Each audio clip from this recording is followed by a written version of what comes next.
Baik, Assalamualaikum warahmatullahi wabarakatuh. Perkenalkan, nama saya Aldi Falevi Wahyudi dengan NIM 23050760059. Saya dari Fakultas Keguruan dan Ilmu Pendidikan, jurusan Pendidikan Bahasa dan Sastra Indonesia. Baik, pada video kali ini saya akan membahas materi yaitu ketidaklangsungan ekspresi dalam puisi dan latar belakang sosial budaya. Nah, jadi puisi ini sebagai salah satu genre sastra terus berkembang seiring waktu, baik dari segi bentuk maupun peminatnya. Puisi memiliki daya tarik yang unik dan tak lekang oleh waktu.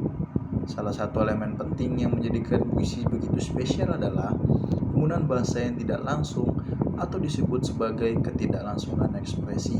Namun, mengapa puisi seringkali tidak langsung dalam menyampaikan maknanya?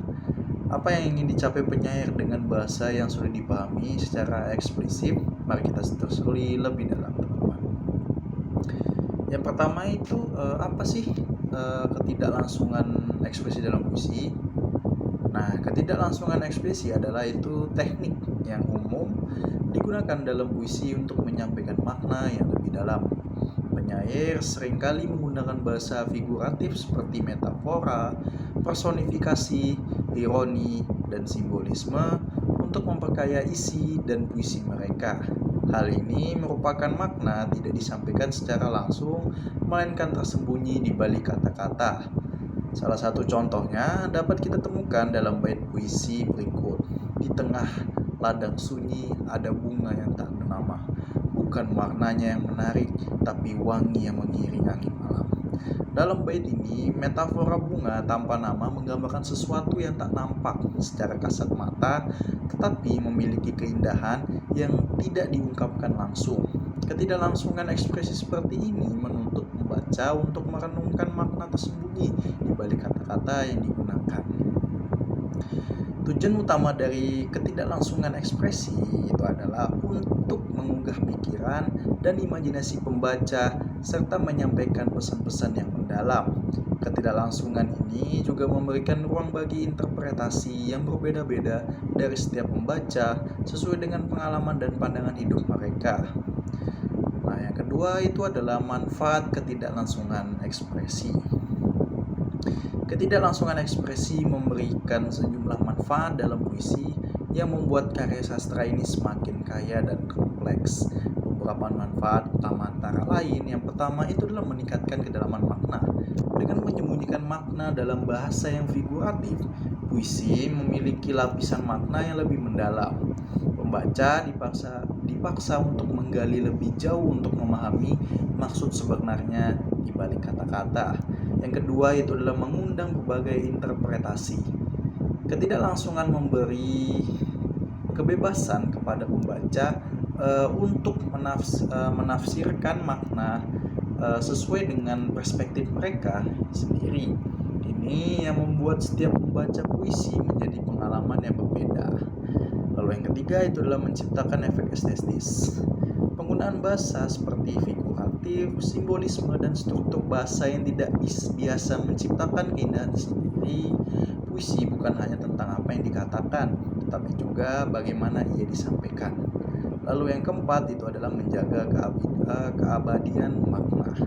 Karena makna tidak disampaikan secara langsung, puisi tetap relevan sepanjang waktu.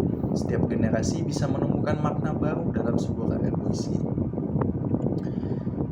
Adapun juga penjelasan menurut Rivater, ketidaklangsungan ekspresi dalam puisi disebabkan oleh tiga hal utama.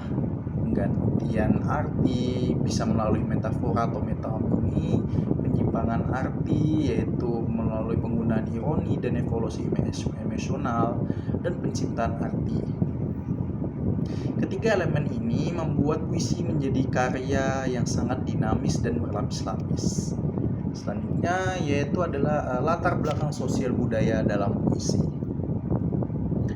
Selain penggunaan bahasa yang tidak langsung, puisi juga dipengaruhi oleh latar belakang sosial dan budaya di mana penyair tersebut hidup. Ketika kita membaca puisi, penting untuk tidak hanya fokus pada kata-kata yang tertulis, tetapi juga melihat konteks sosial dan budaya melingkupinya. Misalnya, Puisi yang ditulis dalam masa perang atau masa krisis ekonomi akan mencerminkan kondisi sosial tersebut melalui simbol-simbol tertentu. Dalam budaya tertentu, konvensi simbolisme dan metafora dapat beda-beda, tergantung pada nilai-nilai dan pengalaman yang dimiliki oleh masyarakat tersebut.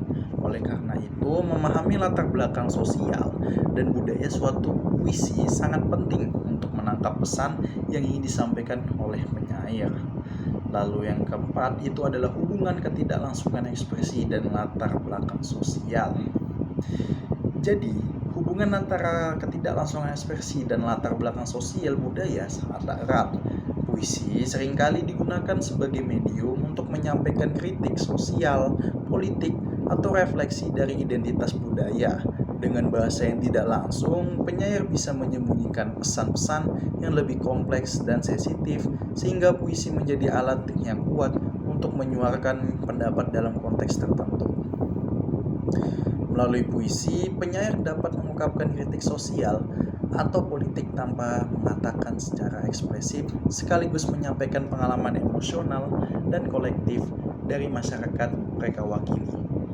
Puisi menjadi lebih dari sekedar kumpulan kata-kata, ia menjadi jendela untuk memahami kondisi sosial dan budaya yang mendasarinya. Baik, segitu saja untuk penyampaian materi, yaitu ketidaklangsungan ekspresi. Saya Aldi Falevi Wahyudi akan mengakhiri video ini. Maaf jika ada kata yang salah. Saya akhiri. Assalamualaikum warahmatullahi wabarakatuh.